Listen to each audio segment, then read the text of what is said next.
안녕하세요, 역사 돋보기입니다. 유목민족사 청나라의 역사 6부입니다. 이번 영상의 주인공은 기다리고 기다리던 청나라 4대 황제 강희제입니다. 1661년 청나라의 3대 황제 순치제가 23살이라는 젊은 나이에 죽으면서 그의 세 번째 아들이 8살의 나이로 등극하는데 그가 바로 4대 황제 강희제입니다. 이 8살은 너무 어리잖아요. 그래서 8기들 8기 가운데 데칸 황제의 직속 8기 4기가 아닌 나머지 4기의 기주들, 이른바 호쇼이 버일러들이 보정 대신이 되어 4명의 보정 대신이 집단 섭정체제를 수립합니다. 그러나 4명의 보정 대신들 중 양황기의 기주 오보이가 다른 3명을 제거하고 독재 권력을 누렸습니다. 엄연히 섭정자임에도 황제가 어리다는 이유로 오보이는 황제보다 더한 권력을 행사했습니다. 그렇게 한 8년 정도 오보이의 세상이 이어졌는데 이젠 16살 사춘기 10대에 접어든 강희제는 앞가림과 사리분별을 할 줄 아는 나이가 되었고 오보이의 오만 방자함을 경계하기 시작했습니다. 하지만 강희제는 이제 사춘기 소년인 반면 오보이는 8년이나 최고 권력을 누린 관록 있는 노련한 정치인.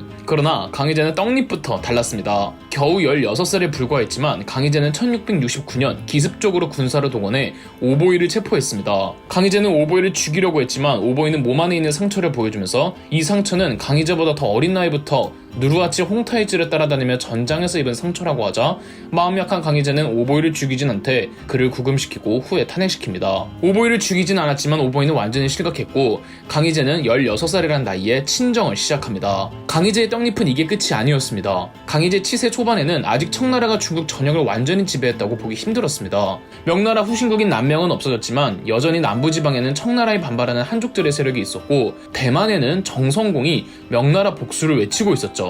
16살의 젊은 소년 황제는 중국 전역에 대한 완전한 지배를 꿈꾸며 개혁과 원정을 단행합니다. 청나라는 입권 후 중북부 지방까지는 직접 다스리려고 했지만 여전히 반만주족 정서가 심하고 남명 정권이 들어섰던 남부지방에는 청나라에 항복했던 항장들 5~3개 상가의 경중명을 각각 귀주성과 운남성을 책임지는 평소왕으로, 광저우를 책임지는 평남왕으로, 복권성을 담당하는 정남왕으로 봉했습니다. 세 사람에게 직할지인 번을 맡기고 그 번의 왕으로 임명하여 한족이 직접 한족을 진압하고 다스림으로써 한족들의 불만을 최소화하려고 했던 거죠. 오보이 제거 후 친정을 시작한 강희제는 황제의 완전한 중국 지배를 원한다며 3번을 폐지하기로 합니다. 당연히 3번에선 반발을 일으킬 수밖에 없겠죠. 평남왕 상가이가 자신은 이제 늙었다며 강희제에게 평남왕의 자리를 아들에게 물려주고 본인은 고향인 요동으로 돌아가겠다는 허락을 받습니다. 강희제는 고향으로 돌아가는 것은 허용하겠으나 세습은 안 된다며 반대합니다. 그러나 정남왕의 경우 이미 세습이 이루어지고 있었는데 그건 강희제가 친정을 시작하기 전이었고 자신이 친정을 하고부터는 번왕들의 세습을 절대 허용해줄 수 없다는 입장을 내보인 거죠. 자신의 입지가 불안해진 평서왕 오삼계는 1673년 오랑캐 청나라를 토벌하고 명나라를 부활시키겠다며 결국 반란을 일으켰고 가뜩이나 청나라의 지배에 불만이 많던 남부지역 한족들도 전부 오삼계의 반란에 호응합니다. 청나라군이 오삼계의 반란군을 전혀 진압하지 못하고 오삼계의 반란군은 호남, 호북성까지 진출하는데요.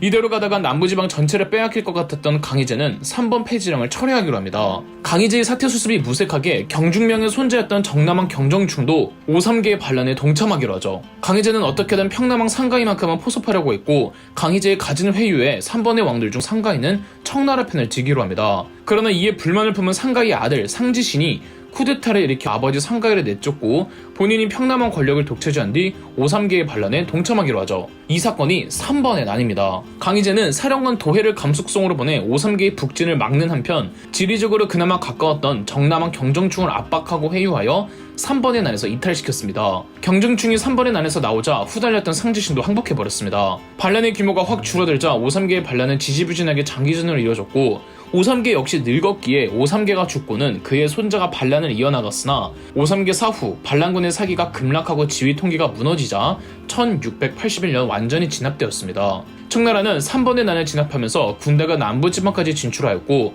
남부지방에 대한 중앙정부의 통제력을 더욱 강화했습니다. 그리고 강희제는 번을 완전히 해체하였고 기존 3번의 왕들이 다스리던 병력들을 모두 와해시킨 뒤 활기군 혹은 노경으로 분산시켜 놓았습니다.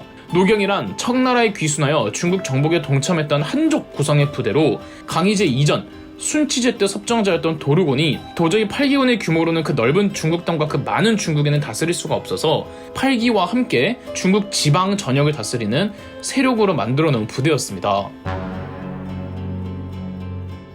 남부 지방까지 청나라의 지배력을 더욱 공고히 한 청나라의 다음 목표는 대만이었습니다. 대만에는 청나라를 호시탐탐 노리던 정성공이 있었죠.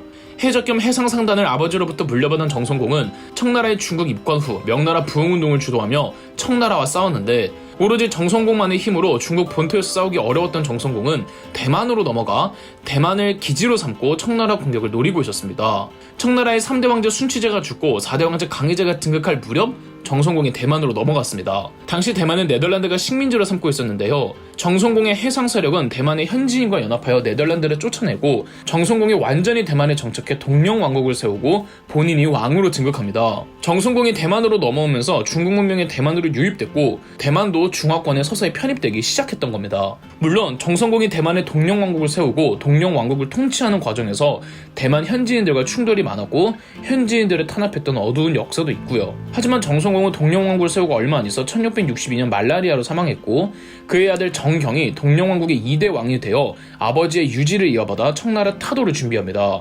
청나라는 그간 정성공이 대만으로 넘어가자마자 정성공의 공격에 대비하기 위해 중국 본토 해안가에 거주하는 민간인들을 육지 쪽으로 강제 이주시키고 해안을 봉쇄하는 천계령을 시행하고 있던 도중이었습니다. 3번의 난을 진압한 강희제는 그저 천계령만으로 대만 정씨 일가의 공격을 막기만 하면 의미가 없다며 대만 정벌을 단행했습니다. 더군다나 동령왕국의 정경은 3번의 난 당시 반란군을 지원해주기도 했거든요.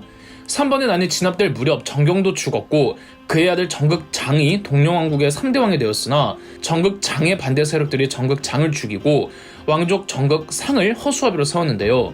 강희제 입장에서는 동령왕국에서 내분이 일어난 이 틈이 대만을 정벌할 절호의 기회였죠. 당시 청나라에는 유능한 수군 제독이 있었는데 바로 실랑이었습니다. 아이러니하게도 실랑은 그 정씨일가의 세력 출신이었습니다. 실랑은 정성공의 아버지 정지롱 때부터 바다를 눕혔던 수군 장수였는데 정성공이 대만을 넘어가고 대만에서 정성호가 싸움이 번졌고 이 싸움 때문에 실랑은 홧김에 청나라에 투항해버렸습니다. 1683년 강희제는 실랑 제독에게 군함 230척과 2만 병사를 주고 대만 정벌을 지시했습니다. 대만 앞바다에 펑후제도라고 여러 섬들이 모여있는 곳이 있는데 이곳에서 실랑 제독의 청나라군과 정씨 동령왕국의 수군이 22일간의 펑후회전을 치룬 결과 동령왕국 수군 159척이 격침하면서 청나라군의 대승으로 끝이 났습니다. 펑후제도에 투입된 동령왕국의 수군은 동령왕국의 수군의 전력이었고 청나라군을 막을 병력이 없던 동령왕국의 국왕 정극상이 항복하면서 강희제는 대만까지 점령합니다. 대만은 중국 역사상 최초로 중국 본토 왕조의 직할 영토로 편입된 것인데요. 이제 청나라는 중국 전역을 지배할 뿐만 아니라 이제껏 중국인들이 지배하지 못한 곳들까지 지배를 하는 겁니다.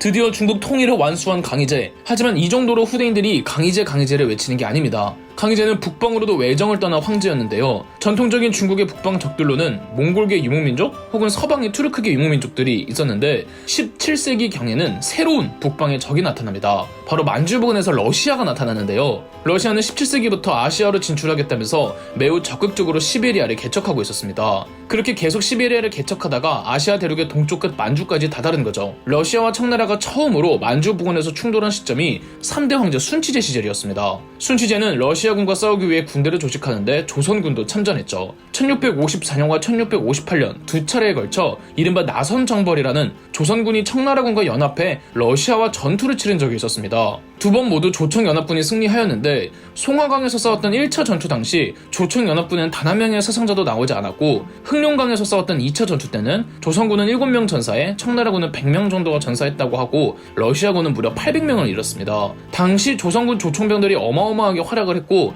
러시아군이 조선군 조총병들의 사격수를 매우 두려워했다죠. 다만 피해 규모에서 알 수 있듯 대규모 전투는 아니었고 러시아는 계속 만주로 진출하려고 했습니다. 심지어 만주 현지 부족들 중 일부는 러시아 쪽으로 붙기도 했는데 강희제도 그간 러시아를 주시하고 있었고 대만을 정벌하고는 곧바로 러시아 원정에 박차를 가합니다. 강희제는 러시아와 어떻게 끝을 낼까요? 그럼 역사 돋보기였습니다. 저희 역사 돋보기가 멤버십 가입을 시작했습니다. 멤버십 가입을 해주신 분들 덕분에 영상 제작에 큰 도움이 되고 있습니다. 감사합니다. 영상 재미있으셨다면 구독과 좋아요, 알림 설정까지 해주시면 감사드리겠습니다.